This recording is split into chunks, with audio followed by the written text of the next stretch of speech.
Bonjour à tous, bonjour. Merci de nous rejoindre sur ce webinaire notre fameux webinaire mensuel qu'on va pouvoir démarrer dans quelques instants. Voilà, je vois les premiers participants qui nous rejoignent. Merci de nous rejoindre. Aujourd'hui, le thème qui va être un thème intéressant et assez dense, c'est le thème de l'entretien annuel d'évaluation. Voilà, qui est un grand sujet pour managers et bien sûr pour collaborateurs. Donc on va pouvoir avoir 1 heure pour en parler. Donc voilà, jusqu'à midi, on aura 1 heure et on va pouvoir en discuter avec Claire bonjour Claire, qui est Bonjour. experte et qui est experte en management. Je vous la présente, enfin je vais vous la laisser se présenter plutôt dans un instant. Et en plus, elle vous parlera un petit peu de son expérience, parce qu'effectivement, elle a beaucoup accompagné d'entreprises sur ce sujet de l'entretien annuel, qui est un sujet, comme son nom l'indique, qui est récurrent de manière annuelle pour toutes les entreprises. Je vais me Euh, présenter je du t'en coup. prie. Bonjour Simon, bonjour à tous. Moi je suis coach et formatrice, je suis experte en communication et en management. J'ai été manager moi-même, donc j'ai connu cet exercice de faire passer des entretiens annuels d'évaluation. Et comme le disait Simon, hein, il y a des périodes dans l'année où on est beaucoup demandé sur cette thématique de l'entretien annuel, avec beaucoup d'attentes, que ce soit de la part des collaborateurs qui vont tous passer par cet exercice, mais aussi des managers, hein, pouvoir avoir des repères pour pouvoir effectuer cet entretien de la manière la plus constructive et positive possible. Et pour pouvoir renforcer aussi la légitimité dans la posture du manager, booster la motivation, etc. On va parler de tout ça pendant cette heure où nous serons tous ensemble. Merci Claire. Et donc moi c'est Simon Châtelain, je m'étais pas représenté, vous m'avez peut-être vu au webinaire d'il y a 15 jours d'ailleurs sur la thématique manager coach. Je vous invite à aller le revoir si vous le souhaitez en replay sur notre chaîne YouTube. Donc moi je suis directeur des formations soft skills et de toutes les formations qui gravitent autour de ces sujets chez MyConnecting. Et d'ailleurs, en parlant de MyConnecting, alors vous nous connaissez pour la plupart, mais voilà, pour revenir sur quelques chiffres et puis quelques notions importantes de notre entreprise, on est certifié, donc on a un organisme certifié, organisme de formation certifié Calliope, bien entendu. On va avoir un audit de contrôle d'ici quelques mois et je suis sûr qu'on s'en tirera de la meilleure des façons. On est plus de 299 collaborateurs. Voilà, le compteur continue d'augmenter, mais on le met pas à jour à chaque fois. Voilà, on a des collaborateurs dans le monde entier pour vous, notamment sur des thématiques de langue, par exemple, pour vous proposer des accents différents en fonction du pays où vous vous situez, enfin, ou le pays sur lequel vous souhaitez travailler votre accent. Ça fait 16 ans qu'on existe. Et voilà, on a formé plus de 15 000 personnes en 2021 et ce sera encore plus l'année prochaine quand on aura les chiffres 2022. Et nous sommes bien sûr très fiers de notre taux de satisfaction qui reste très important et on est voilà, chaque année aux alentours des 99% et, euh, et on essaie de continuer vers de continuer dans ce rythme de qualité. Voilà, notre pédagogie, ce qui fait vraiment notre marque de fabrique, c'est l'hyper-personnalisation. Voilà, on dit pas de prêt à former chez nous, donc c'est-à-dire que si vous avez des formations en bureautique, on va travailler sur vos usages, sur vos tableaux Excel. En langue, on va vraiment essayer de se synchroniser à vos besoins et de pouvoir s'adapter en fait tout au long du parcours. Et on fait de même sur les soft skills. On va essayer de chaque groupe est différent finalement en fonction de leur niveau, leurs attentes et leurs besoins. Et nos formateurs, justement, s'adaptent énormément sur les personnes qu'ils ont en face d'eux. Je confirme, Simon. Exactement, voilà, Claire qui intervient très régulièrement chez nous et notamment sur cette thématique management, comme je le disais. On a également le support, donc c'est-à-dire qu'on a sur la majorité de nos formations, on a un coach motivationnel qui va, en plus de votre formateur, qui va être là, qui va être présent sur les formations bureautiques et langues. Et ça va être quelque chose qui va être important parce que ça va permettre d'engager les apprenants sur la durée. Et on a une entreprise qui est intimement convaincue que la performance est un sujet au niveau de la formation. on veut du résultat, on va analyser les résultats à la fin d'une formation et c'est vraiment notre marque de fabrique, en plus de l'hyper-personnalisation et de l'accompagnement support, c'est de se dire quand vous achetez une formation chez nous, on veut vous délivrer du résultat et on va vraiment être dans cette logique de ROI. Return on investment. Voilà, pour ceux qui ne sont pas forcément familiers avec ce terme.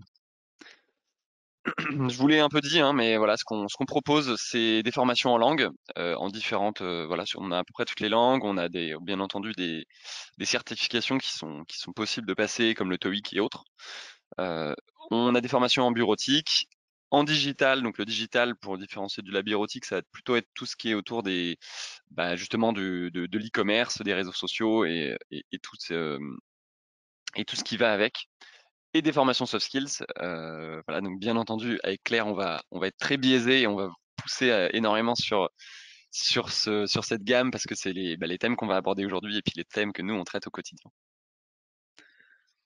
Voilà, en tout cas, j'en ai fini pour la petite présentation de My Connecting. C'est toujours important de revenir là-dessus pour que vous sachiez à qui vous avez affaire pour cette heure qu'on va passer ensemble. Claire, je peux te laisser introduire le sommaire pour nous plonger un petit peu dans la formation dans ce webinaire que tu nous as concocté. Tu peux. Alors, ce qu'on a prévu ici dans ce webinaire, on va commencer par parler aussi de la différence entre les deux types d'entretiens, l'entretien annuel d'évaluation et l'entretien professionnel. On verra ensemble les grandes étapes de cet entretien annuel d'évaluation, les best practices, les outils clés, et on gardera un temps aussi à la fin pour toutes les questions que vous pourriez avoir envie de poser. Vous avez la possibilité sur le chat de poser toutes vos questions aussi au fil de l'eau.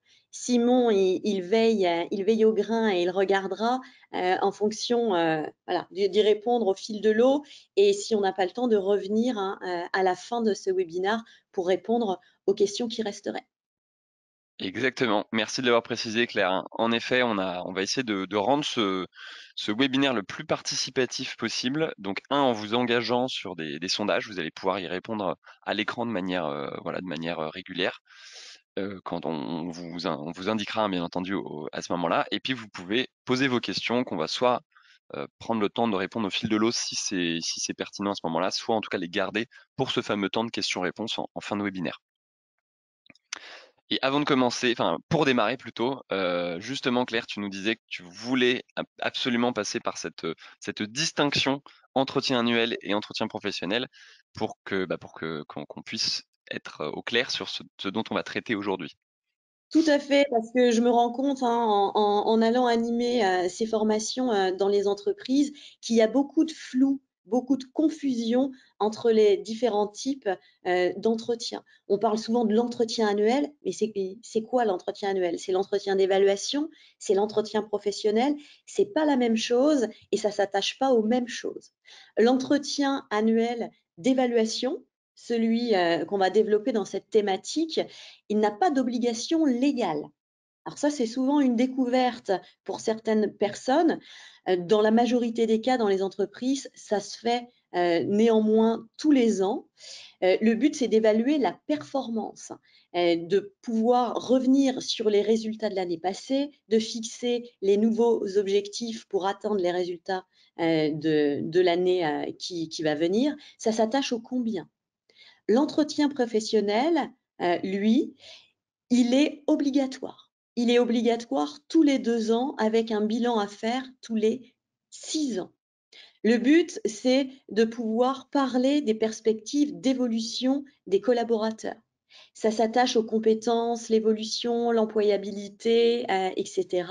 Ça s'attache plutôt au comment. Alors, dans certaines entreprises, des fois, c'est un mix des deux.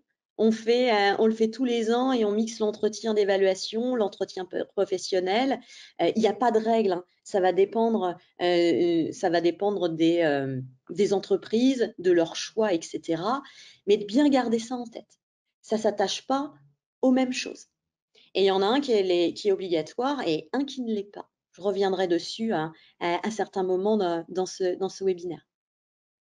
Merci Claire. Ouais, non, très clair. Enfin, en tout cas, c'est très clair pour moi et j'espère que ça l'est pour vous aussi. Donc voilà, on va vraiment être sur l'entretien annuel qui est la performance donc de l'année l'évaluer de l'année écoulée et puis ensuite se projeter sur celle de l'année à venir. Et un premier sondage, d'ailleurs, on va vous mettre tout de suite en action. C'est donc avec cette question qui s'affiche à l'écran et vous allez pouvoir y répondre dans une minute, dans un instant. C'est: vous sentez-vous préparé à conduire des entretiens annuels? C'est histoire vraiment de prendre un peu le pouls Oui. dans les participants qu'on a aujourd'hui. Voilà, est-ce que vous êtes déjà prêts? Peut-être parce que vous l'avez déjà fait de nombreuses fois. Est-ce que ça va? C'est-à-dire vous commencez à maîtriser le sujet, mais vous avez encore des marges de progression? Est-ce que vous ne savez pas du tout comment vous y prendre? Et est-ce que, et là c'est intéressant, c'est est-ce que vous en passeriez volontiers? C'est-à-dire que pour vous, soit vous n'y voyez pas forcément la pertinence, soit ça va être du temps qui va être compliqué à prendre. Enfin voilà, il peut y avoir plusieurs raisons qui s'expriment dans le «je m'en passerai volontiers», même parfois Mm. quand on connaît d'ailleurs l'importance, mais on peut quand même avoir envie de s'en passer. Alors, on va Voilà. voir parmi les participants où ça se situe justement avec ce sondage. C'est intéressant pour nous Voilà, d'avoir, prendre la température. tout à fait. Tout à fait, donc voilà, vous pouvez répondre et voilà, les réponses vont s'afficher dans un instant. Les voici. Donc on a déjà 12% de personnes prêtes à 100%. Donc on est ravis que vous participez quand même, peut-être pour apprendre encore de nouvelles choses. Voilà. Alors le bon signe clair, c'est qu'on n'a que deux personnes qui s'en passeraient volontiers. Enfin 2 personnes, 2% pardon, de réponses.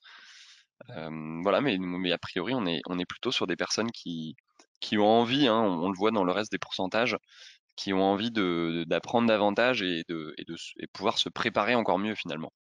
Oui, et l'idée, hein, de ce webinaire, c'est aussi de vous donner des repères. C'est pas de se dire: «Il faut revoir toute votre manière de faire ces entretiens d'évaluation». C'est de pouvoir capitaliser et continuer sur des pratiques que vous faites déjà très, très bien et voir sur quoi vous pourriez encore vous développer pour que cet entretien soit le plus constructif et positif possible. C'est ça le but de ce webinaire. Merci de le rappeler, Claire. Et je crois que tu voulais donc introduire quand même les Oui. risques autour de cet entretien annuel, ce qui peut provoquer alors chez le collaborateur, mais aussi chez le manager. Ah, chez les 2, hein. Alors je voulais mettre ça, en avant parce qu'en allant animer, dans pas mal d'entreprises, c'est un peu les risques qui me sont remontés. La tension. Alors qu'est-ce que j'entends dans ce risque de tension? S'il n'y a pas suffisamment de points formels entre le collaborateur et le manager tout au long de l'année, cet entretien annuel, il risque de cristalliser toute la frustration accumulée du collaborateur qui n'a pas suffisamment d'échanges, je précise, hein, formels, et pas les échanges dans un coin de couloir, sur un bout de table, des échanges prévus, cadencés. Ça peut générer de la frustration chez le collaborateur. Ça peut générer aussi de la peur pour le collaborateur de se sentir jugé. Ça peut être compliqué aussi, hein, même point de vue manager, parce que, alors pour avoir vécu l'expérience, Simon, tu vas le faire aussi cette année, bah, comment ça va se passer? Dans quel état d'esprit il est, mon collaborateur, etc. Donc l'importance, j'insiste là-dessus, c'est très bien de faire des entretiens annuels d'évaluation. Ça ne doit pas remplacer les points individuels que vous faites tout au long de l'année. Ça, j'insiste là-dessus. Les désaccords. Alors le risque aussi, c'est qu'on peut avoir des désaccords entre le manager et le collaborateur sur les résultats obtenus, sur les objectifs de l'année passée, surtout s'ils n'ont pas été clairement et constructivement définis. Alors ça, on va parler, on va le développer, hein, pendant ce webinaire. Sur le stress des objectifs. Il peut y avoir un risque ici, crainte des collaborateurs sur les objectifs à venir, sur le fait qu'ils ne se sentent pas en capacité de les atteindre, qu'on leur demande toujours plus. Ça, c'est quelque chose qui revient régulièrement et qui pourrait générer justement de la démotivation. L'idée qu'on va développer encore ici, hein, qui est un point central, de toujours donner du sens. Donner du sens à cet entretien, à quoi il sert, et donner du sens aux objectifs en eux-mêmes. Susciter le plus possible la motivation. Tout à fait. Et pour limiter ces risques, bah, on va le mot qu'on va vous rabâcher et qui est d'ailleurs très souvent le cas quand on a des réunions, enfin dès qu'on est dans des éléments où on va devoir communiquer, c'est la préparation. Voilà, et la préparation, c'est quelque chose d'essentiel. Et là, effectivement, la préparation se fait à deux, et d'où le fait de devoir avertir vos collaborateurs. Tout à fait. La préparation, c'est la clé, hein. C'est 70 de la réussite de cet entretien. Vous devez vous-même vous y préparer. On n'y va pas les mains dans les poches. Ça demande du temps. Ça permet de montrer aussi l'importance qu'on accorde à chacun de ses collaborateurs dans cette préparation. Mais la préparation, c'est aussi les collaborateurs qui doivent s'y préparer, hein. Il y a quelque chose que vous allez m'entendre marteler certainement tout au long de ce webinaire, c'est qu'une de vos grandes missions en tant que manager, c'est de devoir développer l'autonomie et la responsabilisation des collaborateurs. Donc cet exercice, il doit être préparé également par les collaborateurs. Donc on les avertit en amont ici, on formalise. Alors, de manière officielle, ça peut être au minimum un mail, c'est pas ce que je vais préconiser le plus, c'est un entretien, un échange privilégié en amont avec eux. L'idée, c'est de s'assurer qu'ils ont bien compris les enjeux de cet entretien d'évaluation, éviter aussi des digressions sur des sujets qui ne concernent pas cet entretien annuel d'évaluation, comme je pense par exemple aux augmentations. Ça, on en voit souvent. Le sujet des augmentations, c'est pas pendant l'entretien annuel d'évaluation, hein. Ça peut servir de base pour les collaborateurs et pour le manager pour pouvoir prétendre à des augmentations, mais c'est pas le sujet. Ça se fera dans un autre entretien dédié. Absolument. Ça, c'était super intéressant. On en parlait avec Claire, hein, avant le webinaire.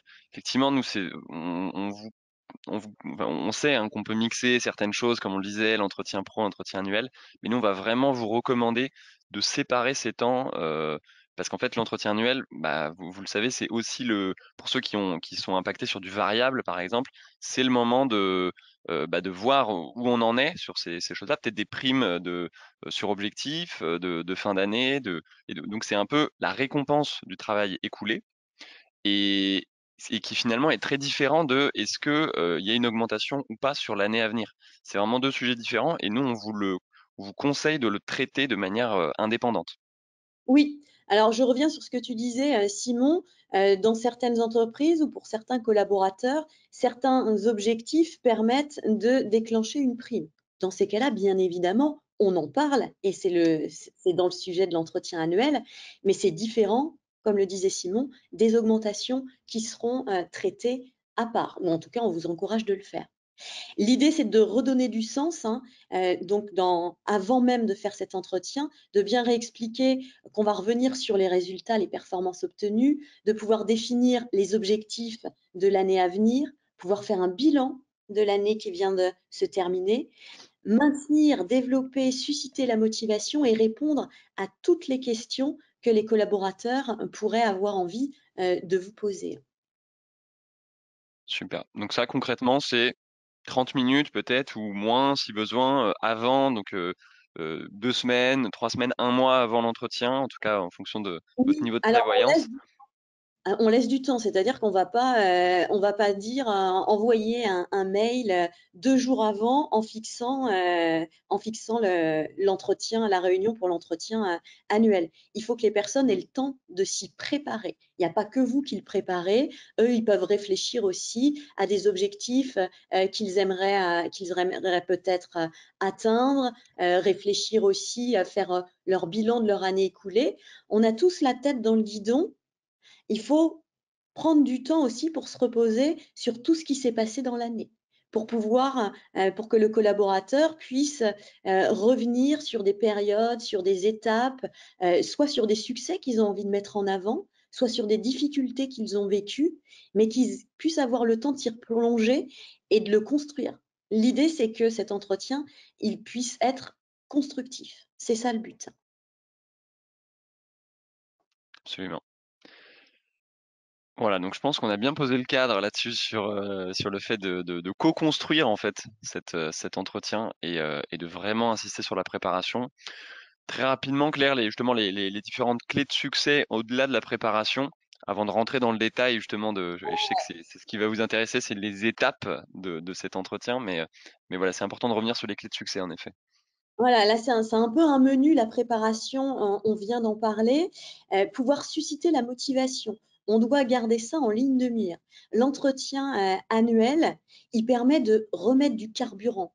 Alors, ça va avec l'esprit du moment, hein, le carburant. Euh, Ici, quand on va faire cet entretien annuel, il y a les vacances qui sont passées d'été, ça fait un moment. Les prochaines, elles sont loin. Continuer à susciter la motivation. Les objectifs, les nouveaux objectifs que vous allez définir, que vous allez confier à vos collaborateurs, c'est le carburant. C'est ce qui permet de donner envie.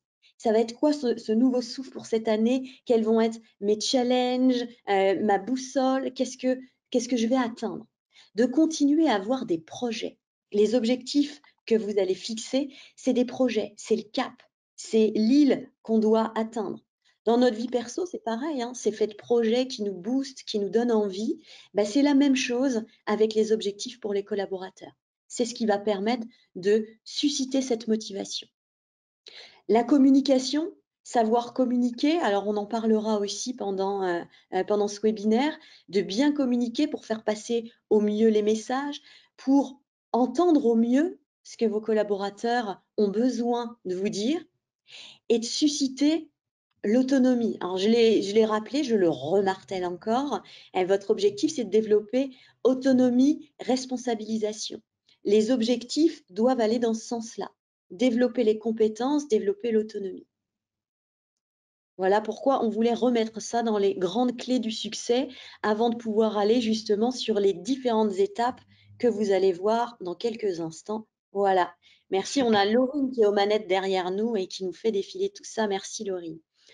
Et Excusez-moi. effectivement, donc la structure là qu'on vous propose avec Claire, comme on l'a dit, bien entendu, vous pouvez après vous l'adapter à votre situation, à vos enjeux, si vous voulez mixer ou pas avec l'entretien professionnel. Nous, ça c'est vraiment la structure qu'on va recommander et puis qu'on vous invite à adopter si vous le souhaitez, si c'est pertinent pour votre situation. C'est des repères, c'est des points de repère que vous pouvez, comme disait Simon, aller adapter en fonction de vos cas particuliers. Alors la préparation, je reviens pas dessus, on en a parlé. L'accueil. Alors l'accueil Le jour ici, J. comment, Simon? Je dis l'accueil, donc le jour J. Là, on y est. On est dans le jour J. Vous êtes en face de votre collaborateur. Alors, ça peut se faire en présentiel, le plus possible, si on peut le faire, hein, pour rajouter le plus de chaleur humaine possible. On va privilégier le présentiel pour cet exercice. Si on n'a pas le choix et on ne peut pas faire autrement, on va le faire à distance. À distance, j'insiste sur le fait de mettre la webcam des deux côtés, hein. Ça se fait pas par téléphone, ça se fait pas en visio sans la webcam allumée, hein. Ça, c'est essentiel pour pouvoir noter les signaux faibles aussi, hein.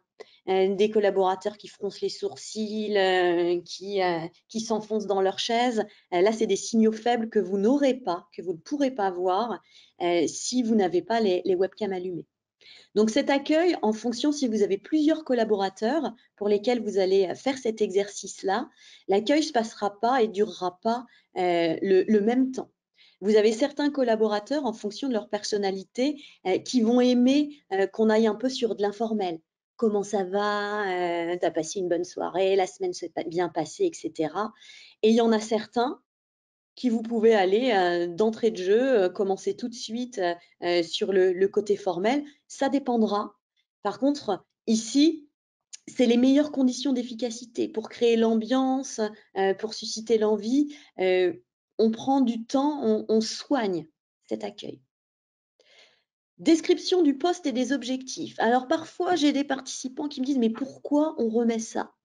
Ben, c'est simple, c'est qu'ici, la fiche de poste, parfois vous avez des collaborateurs qui, dans l'année écoulée, les objectifs qu'on leur a fixés, il y a certaines choses dans la fiche de poste qui n'ont peu fait, voire pas fait du tout. De pouvoir les rappeler, ça vous permet de vous donner aussi de la légitimité sur des objectifs que vous allez fixer.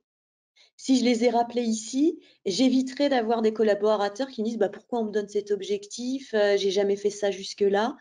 Bah, si c'est bien dans la fiche de poste, ça donne du crédit, de la légitimité à l'objectif que vous allez fixer. Et éventuellement, c'est également, enfin redéfinir, hein, si d'une année sur l'autre les missions évoluent et la fiche de poste évolue, c'est de pouvoir, bah, communiquer là-dessus, valider les informations et en tout cas, c'est voilà, un temps pour revenir vraiment sur les différentes activités du collaborateur. Tout à fait. Une fois que ça c'est fait, on va passer au bilan de l'année écoulée. On commence par ça. Alors là, ce qu'on va préconiser, c'est que vous, en tant que manager, vous incitiez votre collaborateur à commencer lui-même par vous donner son bilan de l'année écoulée. Pour lui, qu'est-ce qui a été positif, qu'est-ce qui a été plus compliqué, etc. Ça vous permet de prendre la température. Ça vous permet de voir dans quel état d'esprit il est pour pouvoir adapter vous-même aussi votre bilan. Là aussi, vous sentez, il y a des collaborateurs qui vont avoir tendance à minimiser les réussites qu'ils ont eues. Ça peut vous donner des indications sur leur niveau de motivation actuel. Donc là, d'aller donner un grand coup, de feedback positif, rassuré et cetera, ou au contraire, les collaborateurs qui valorisent à excès des réussites qui sur le papier sont pas forcément là. Ça vous permet de prendre cette température. Donc laissez-les faire leur bilan et vous allez revenir aussi faire votre bilan alors de manière un peu générale, l'état d'esprit de l'année et revenir ensuite point par point sur chacun des objectifs qui avaient été fixés dans l'année écoulée. Alors, si les objectifs ont été atteints, ici, on va aller féliciter. Féliciter, faire du feedback positif, que ce soit sur l'action réussie, mais ça peut être aussi sur la personne, hein, sur l'état d'esprit, sur le comportement. C'est toute la différence qu'on fait entre les feedbacks. Et là, j'ai perdu le mot, Simon. Tu vas pouvoir m'aider. Conditionnel et inconditionnel, c'est ça que tu cherchais? Feedback exactement. Feedback conditionnel qui porte sur une action réussie, feedback inconditionnel qui porte plutôt sur une personnalité, sur un comportement. Ne pas hésiter à aller sur les deux, parce que beaucoup de managers restent beaucoup sur les feedbacks conditionnels. Et en fonction de vos collaborateurs, il y en a qui aiment bien aussi qu'on aille sur de l'inconditionnel. Par contre, là où ça se corse, et on en parlait avec Simon, c'est quand les objectifs n'ont pas été atteints ou pas complètement atteints. Ici, il va falloir aller donner du feedback aussi et surtout aller questionner. Tenter de comprendre pourquoi ils n'ont pas été atteints. Est-ce que c'est l'objectif en lui-même qui a été mal défini, qui ne correspondait pas aux compétences, à ce que le collaborateur était capable de faire? Est-ce que c'est les process qui n'étaient pas adaptés pour pouvoir atteindre ces objectifs? Est-ce que c'est les moyens à disposition du collaborateur qui n'étaient pas suffisants? Est-ce que c'était l'accompagnement managérial qui n'a pas été suffisant? Ici, c'est important de comprendre pourquoi. L'idée, c'est de ne pas te taper sur les doigts, mais de comprendre où ça se situe pour éviter de le reproduire pour l'année à venir avec les nouveaux objectifs. J'insiste aussi toujours sur une chose, c'est que si vous avez un objectif qui n'a pas été atteint, la non-atteinte de cet objectif, la responsabilité repose à 50-50 entre le collaborateur et le manager. C'est le manager qui a fixé des objectifs. Donc, voilà, se poser la question, pourquoi ils n'ont pas été atteints? On Ouais. va aller dérouler aussi, hein. Oui, Simon. Non, non, non, mais c'est fort, c'est important que tu insistes là-dessus, parce que voilà, c'est fort aussi de rappeler que bien entendu, l'entretien annuel, il est essentiel, mais le suivi, hein, et celui je spoil un peu la suite, mais bien entendu, le suivi doit se faire sur l'année et on ne doit pas arriver et découvrir à l'entretien annuel que les objectifs, par exemple, n'ont pas été réalisés. Donc en fait, c'est pour ça que Claire parle de 50-50 en termes de responsabilité, parce qu'effectivement, en fait, si très rapidement vous vous rendez compte que des objectifs ne sont pas atteints, il faut déjà prendre des actions en amont. Il faut pas attendre l'entretien annuel, il faut bien entendu, alors ça peut paraître du bon sens, hein, mais je pense que c'est important de le repréciser. Il faut déjà prendre des actions mettre en place un plan de développement et voilà, et vraiment suivre de près finalement c'est des objectifs que vous avez fixés à vos collaborateurs. Exactement. On va aller développer ça hein, tout à l'heure sur les objectifs. On a prévu d'autres slides là-dessus. Les objectifs de l'année prochaine, alors justement, hein, je garde un peu de teasing parce qu'on va aller les développer tout à l'heure.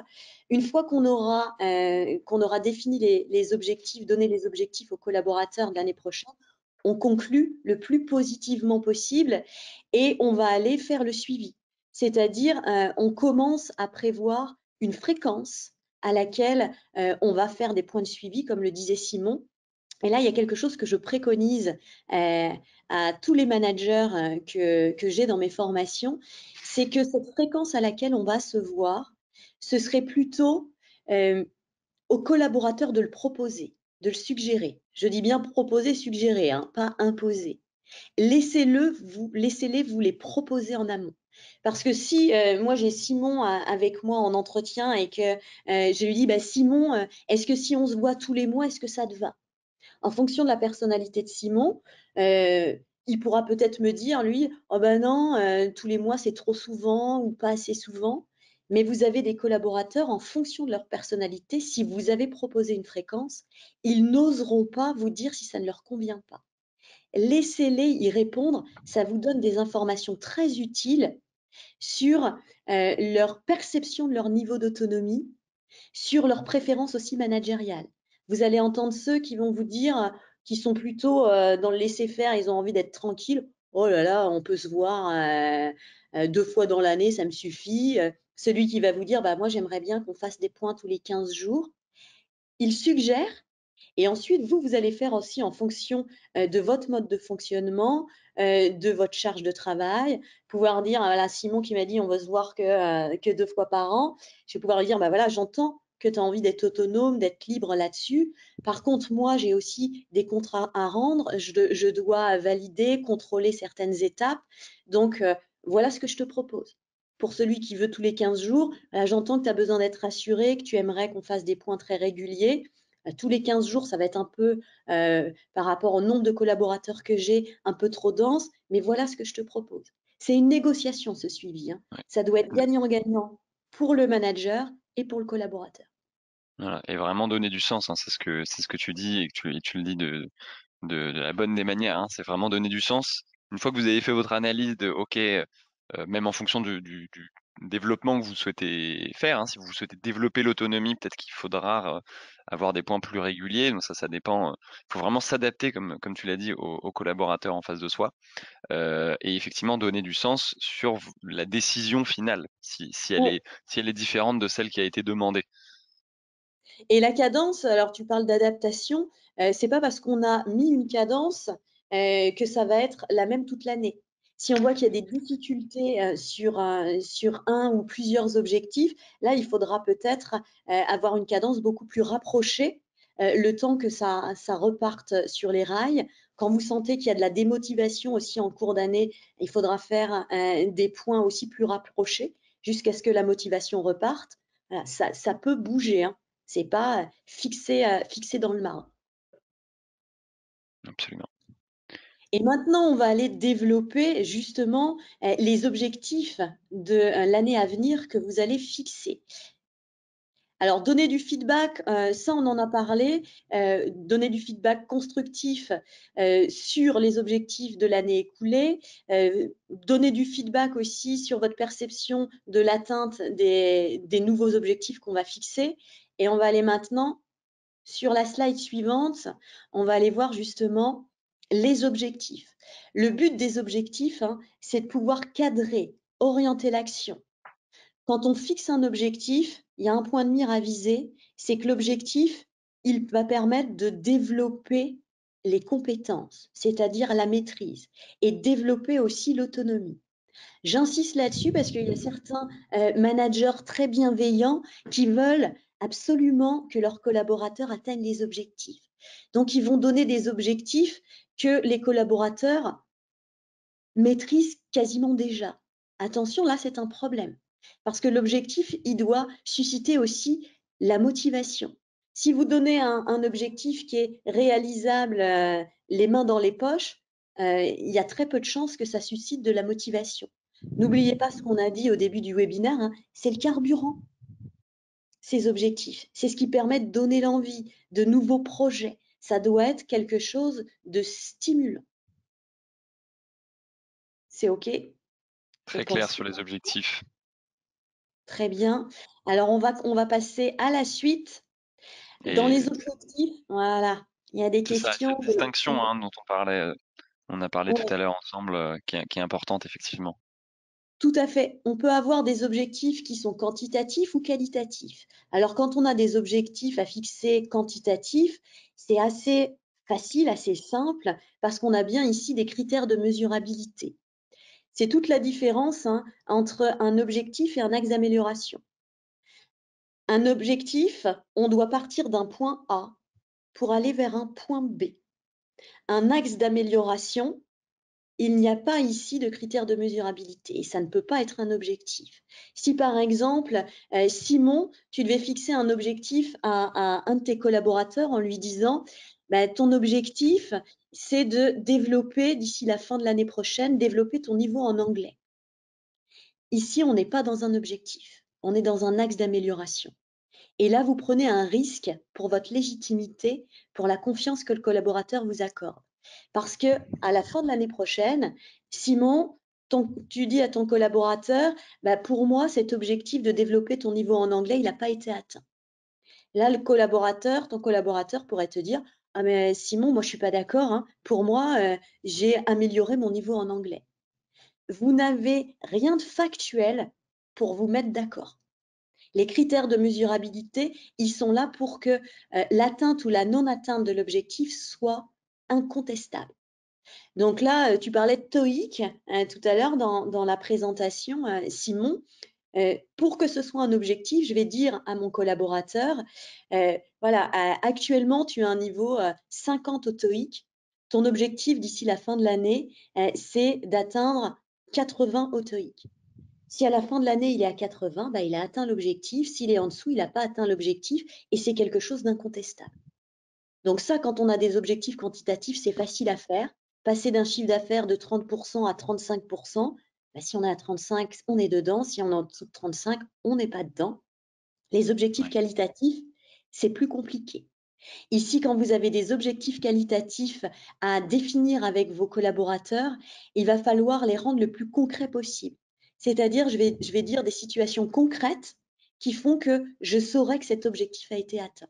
Ça doit être une boussole et il ne doit pas y avoir de flou. Quand il y a un flou, il y a un loup, on dit, hein.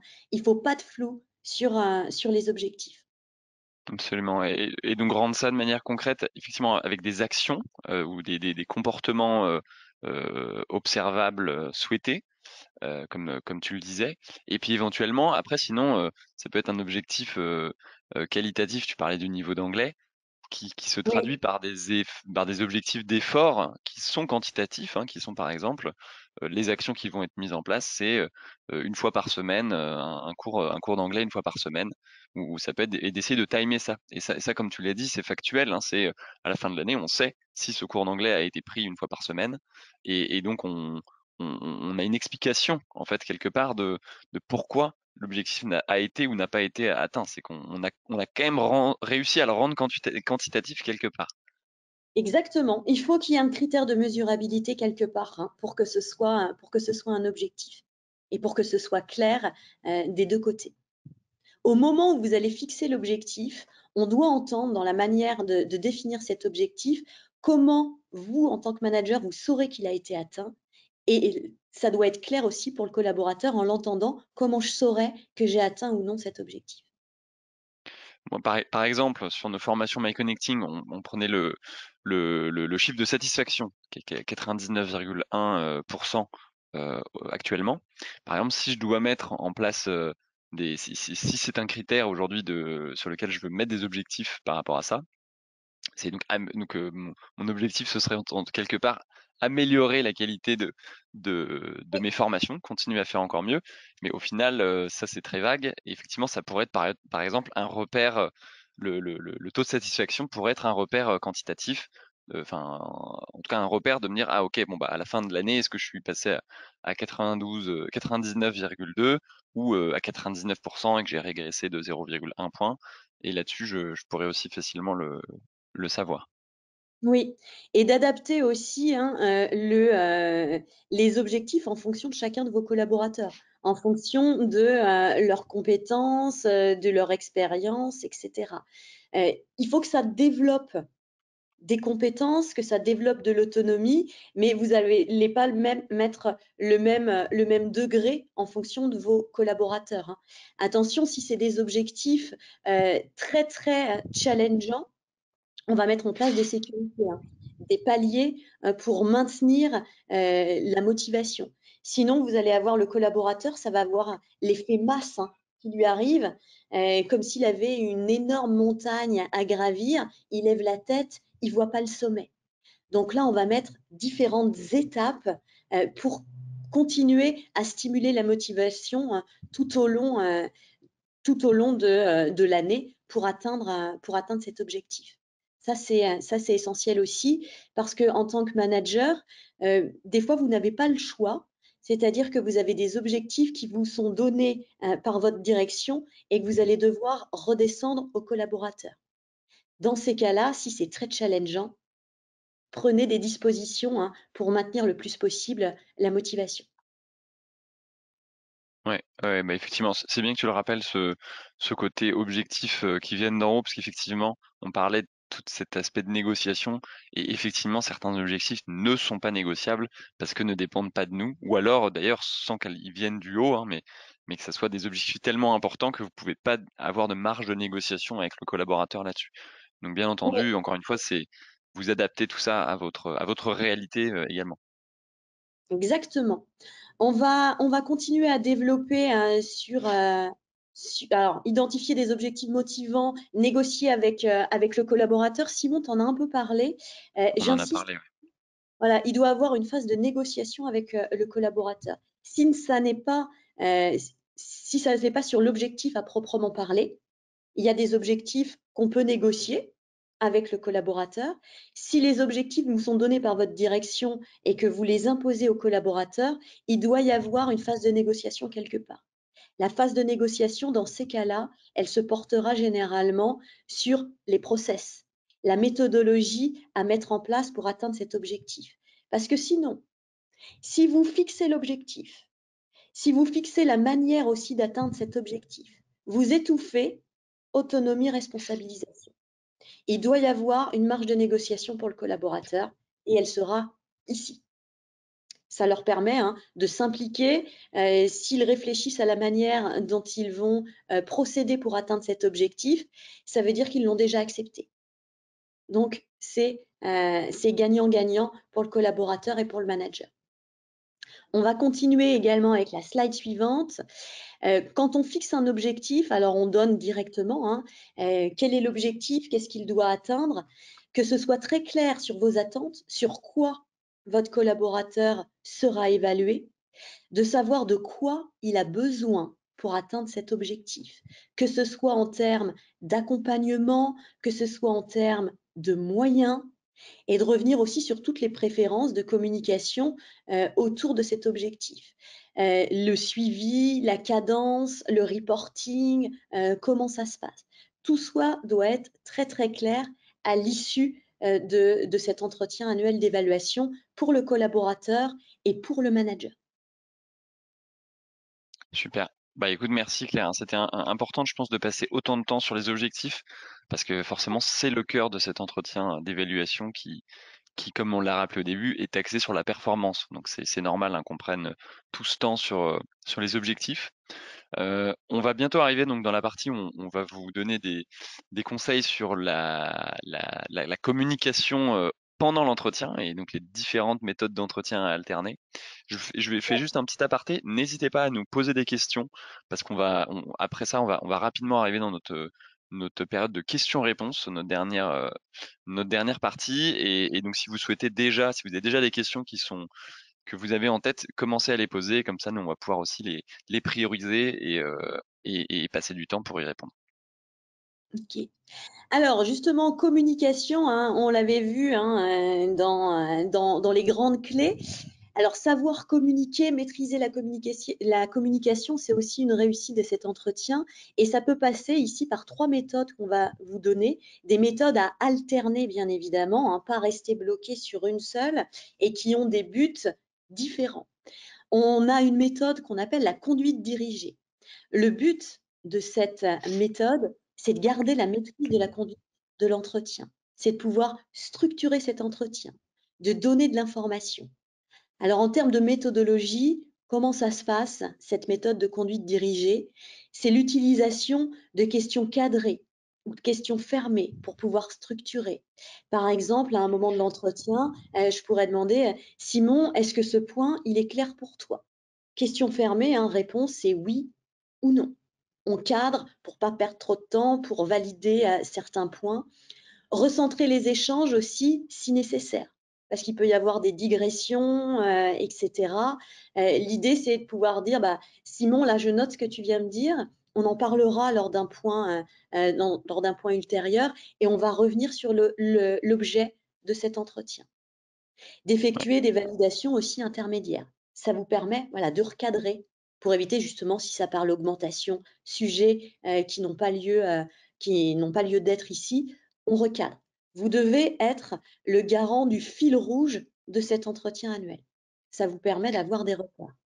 Et d'ailleurs, sur la conduite dirigée, c'est vrai je sais plus si on l'a évoqué pendant la partie d'accueil, hein, l'étape de l'accueil dont on parlait. Bah, ce qui est intéressant, c'est de pouvoir aussi donner le sommaire un petit peu, même si ça aurait été communiqué en amont, mais de pouvoir donner ce sommaire. Et donc ça, j'imagine que c'est un moment qui est dans une conduite dirigée, parce que c'est juste exposer des faits de voici comment va se structurer l'entretien Tout à fait, pour et tu as convenir. raison de le préciser, hein, quand on commence le jour J, l'entretien annuel, oui, expliquer les différentes étapes par lesquelles vous allez passer pour que ce soit clair pour le collaborateur, pour éviter que justement il fasse des digressions parce qu'il a peur qu'on n'aborde pas tel ou tel sujet. En donnant le sommaire hein, de cet entretien, ça va permettre de le rassurer, de savoir qu'on va aborder et d'être focus sur le moment présent, chacune des étapes de l'entretien. On va avoir une seconde méthode qu'on appelle la conduite guidée. Cette méthode-là, elle a pour but d'approfondir les sujets abordés, de recueillir toutes les informations nécessaires, d'ouvrir sur d'autres sujets si besoin. En termes de méthodologie, comment ça se passe? On va utiliser ici plutôt des questions ouvertes. Bah, qu'est-ce que tu penses de ce process, Simon? Qu'est-ce que tu penses de l'objectif de l'année passée, etc. Là, on cherche le maximum la parole du collaborateur qui puisse s'exprimer. On va utiliser aussi la reformulation pour pouvoir relancer, pour pouvoir inciter le collaborateur à s'exprimer. Et excusez-moi, enfin, on va enfin avoir la méthode qu'on appelle l'écoute active. Alors, le but ici, c'est de montrer de la disponibilité dans l'échange, c'est d'inspirer la confiance pour l'expression du collaborateur qui puisse exprimer toutes les remarques qu'il aurait envie de faire, même si elles sont négatives, parce que c'est un sujet aussi, ça vous donne des informations utiles, de pouvoir générer un climat le plus convivial et constructif possible. En termes de méthodologie, comment ça se passe? Alors là, c'est de l'écoute, d'où son nom, écoute active. On écoute sans interrompre. Ça, c'est essentiel pour donner de l'importance. On manifeste son intérêt aussi par le non-verbal, c'est-à-dire ici dans l'expression du visage, hein, quand votre interlocuteur s'exprime, de pouvoir hocher la tête, de garder le contact visuel, montrer qu'on est là, qu'on écoute, qu'on est attentif. Dans la méthodologie aussi, c'est d'éviter vos propres interprétations, le jugement. Reformuler également hein, pour aider le collaborateur à s'exprimer, pour éviter vos propres interprétations. L'alternance de ces trois méthodes va vous aider à favoriser l'ambiance, guider, inspirer la confiance, etc., à utiliser sans modération. Super, bah merci de nous avoir éclairé sur, voilà, sur ces trois types ces trois méthodes justement. Et alors, avant de passer au temps de questions-réponses, je crois que tu voulais faire un rapide rappel, Oui, hein, un peu un résumé de tout ce qu'on a vu pour avoir un peu un condensé. exactement. Alors, on rappelle la préparation qui est essentielle. On ne vient pas les mains dans les poches quand on fait un entretien d'évaluation, que ce soit vous ou que ce soit le collaborateur aussi, pour que ce soit le plus constructif possible. Prévoir une durée aussi d'entretien adaptée. On n'en a pas parlé jusque-là. Simon, tiens, je vais te challenger. D'après toi, c'est quoi en moyenne la durée qu'on va prévoir pour un entretien annuel d'évaluation? Alors bon, question difficile puisque je pense que ça va vraiment dépendre effectivement des postes qu'on manage. Moi, je peux te donner, je vais te répondre différemment, c'est que je vais te donner ma durée à moi. Moi, ma durée en général, hein, après encore une fois, je m'adapte en fonction du poste, mais on va être sur 1 heure et demie. Voilà, aux alentours d'1 heure et demie. J'essaie toujours de me garder une demi-heure de plus en rab derrière au cas où ça déborde pour pouvoir permettre, hein, parce que parfois c'est important quand même de le faire. Donc voilà, mais après ça dépend, ça va dépendre des postes de l'équipe. Oui, mais Simon, tu es parfait. Donc oui, ce qu'on va préconiser, hein, c'est de prévoir en moyenne une durée d'1 heure 30. 1 heure, c'est un peu court pour Ouais. revenir sur tous les objectifs, le bilan de l'année passée et fixer les nouveaux objectifs. Vous allez être très très short. Prévoir en moyenne 1 heure et demie. Alors comme le disait Simon, en fonction des collaborateurs que vous avez, il y en a certains, ça va durer un peu plus longtemps, d'autres, ça se passera un peu plus vite, mais on prévoit en moyenne 1 heure et demie. Le conseil de Simon, il est pas mal aussi. Se prévoir si vous faites une journée où vous prévoyez que les entretiens annuels. Alors déjà, je ne le conseille pas parce que vous allez avoir la tête pleine à la fin de la journée. Vous risquez d'être moins constructif et productif pour ceux de fin de journée. Donc, on ne se fait pas une journée marathon entretien annuel, hein. Ça risque de moins bien se passer. Et de prévoir aussi un battement d'1 demi-heure si jamais ça durait plus longtemps, hein. Parce que sinon, vous êtes sur le nez sur votre montre. C'est un exercice qui est important pour le collaborateur. S'il a la sensation qu'on n'a pas suffisamment de temps pour l'écouter, ça risque d'être contre-productif. Ouais. Donc voilà. Surtout, n'oubliez pas à garder en tête, et je sais que parfois voilà, on a tendance à l'oublier parce qu'on n'est pas forcément toujours en train de penser à ça et être dans l'empathie, on va dire, de l'autre. Mais n'oubliez pas qu'on est quand même sur, parfois, enfin, régulièrement, il y a des notions financières, hein, aussi qui se jouent, s'il y a des primes, des variables, etc. Et donc c'est important de pouvoir être attentif et d'être vraiment concentré pour prendre la bonne décision, parce que cette décision peut être lourde de sens, et donc il faut vraiment maximiser votre capacité à prendre la bonne décision à ce moment-là. Et donc effectivement, le fait de les enchaîner, je pense que ça doit être un exercice compliqué. Ouais, très dur parce que ça demande beaucoup d'énergie et de concentration. On rappelle de donner du feedback qui soit positif, qui soit négatif en fonction des résultats obtenus. Fixer des objectifs clairs et concrets avec ces notions de critères de mesurabilité. Et on n'oublie pas également, on termine avec une cadence, une fréquence à laquelle on va se voir pour faire un point sur l'avancée de ces objectifs, pour justement mettre des actions de correction si on voit que les résultats attendus ne sont pas là. Voilà, Super. c'était le rappel. Bon, bah merci beaucoup, Claire. Un rapide rappel avant de passer aux questions-réponses. Donc, je vous laisse, hein, commencer. Je vois qu'il y a des premières questions qui arrivent, mais n'hésitez pas à les poser. Un rapide rappel de nos prochains événements et nos prochains rendez-vous avec MyConnecting. On va plus se voir pendant presque, enfin un petit peu plus d'un mois, et on aura le plaisir de se retrouver le 22 novembre sur un webinaire encore sur une thématique soft skills. Le thème est à définir. Nous sommes ouverts à vos propositions, donc n'hésitez pas justement à participer, hein. Vous pouvez le faire sous format de questions et nous on récupérera ces informations. Si vous avez voilà un sujet qui vous parle plus que d'autres, sur lequel vous aimeriez qu'on fasse venir et intervenir un expert. Pour les responsables, dirigeants, responsables de formation, responsables RH qui nous écoutent, on a toujours nos sessions découvertes, hein, qui sont la possibilité de venir tester notre concept, donc pendant 2 heures, de notre concept de MyLab, donc d'atelier à distance en 2 heures, des ateliers qui sont très interactifs et très participatifs. Donc on a voilà la prochaine session qui sera le 10 novembre sur la gestion du stress et le 9 décembre sur la gestion du temps. Et c'est l'occasion de vous rappeler qu'on peut effectivement retrouver tous nos replays sur notre site MyConnecting, également sur notre chaîne YouTube. Donc ils sont disponibles très rapidement, souvent 24 ou 48 heures à la fin à la fin du webinaire. Donc n'hésitez pas et vous pouvez aller revisualiser et aller écouter les précédents webinaires. On a traité énormément de sujets soft skills depuis ces dernières années. Les Alors, questions. alors une question, alors c'est amusant, alors c'est pas une question, mais plutôt un conseil, enfin une proposition, c'est une idée de thème, d'ailleurs, quelqu'un qui me dit l'entretien professionnel. Bon, bah voilà, pourquoi pas, effectivement, ce sera intéressant de revenir sur la distinction. Comme autre question, donc je vous laisse poser vos questions, on a 5 minutes, donc on va pouvoir prendre le temps d'y répondre. Alors j'ai une question qui est sur alors la modalité, je vais te laisser pouvoir y répondre, c'est intéressant.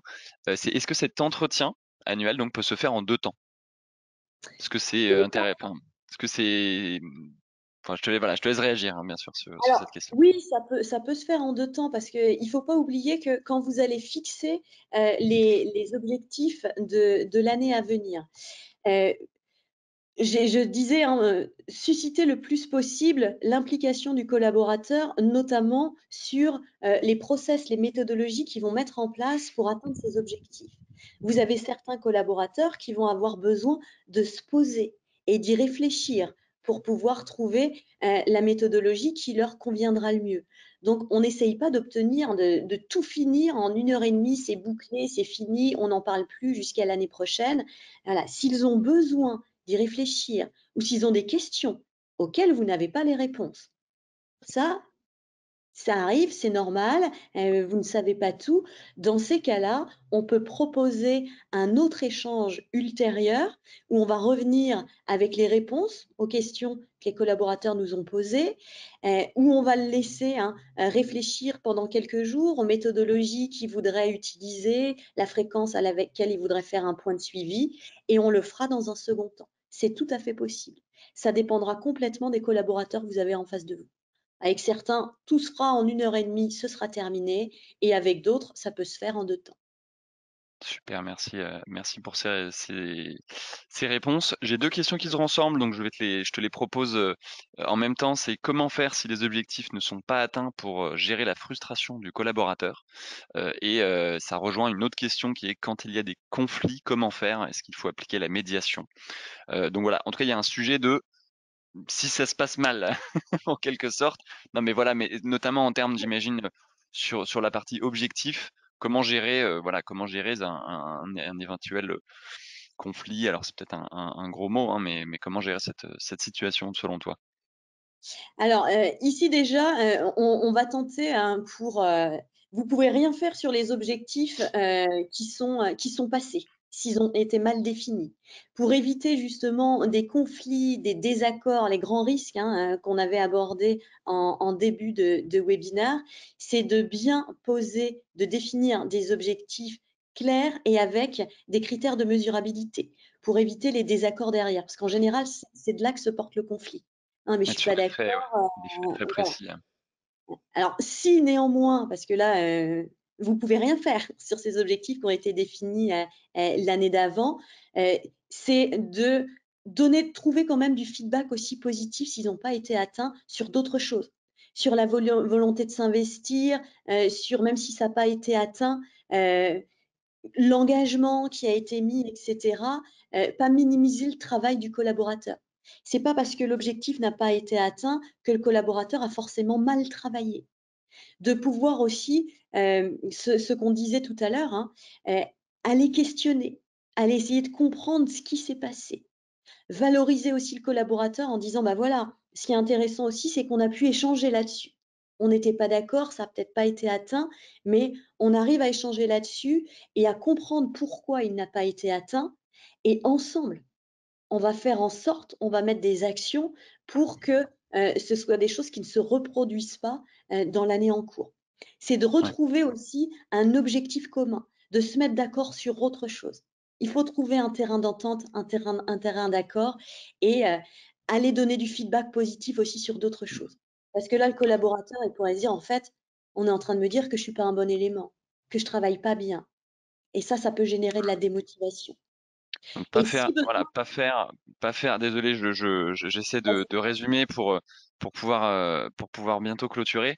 Donc pas faire l'économie du feedback positif, en effet, ça c'est ce que tu as dit, et le fait de se positionner un peu en partenaire, en vrai partenaire de son collaborateur, montrer qu'on n'est pas là pour nous enfin que pour sanctionner, mais aussi pour accompagner. exactement. OK, et alors une dernière question qu'on va pouvoir répondre juste par oui ou par non, j'imagine, parce que après on va devoir terminer, c'est: faites-vous une évaluation structurée des compétences lors de l'entretien annuel ou lors de l'entretien professionnel? J'imagine que ça dépend peut-être, Claire, mais en tout cas, je te laisse répondre de manière concise sur ce point. Alors ça va dépendre des entreprises. Les compétences, c'est plutôt dans l'entretien professionnel, où on parle d'employabilité, d'évolution, de formation, un besoin de formation lié aux compétences, etc. On est plutôt l'entretien d'évaluation, c'est les résultats et les futurs objectifs, les compétences, entretien professionnel.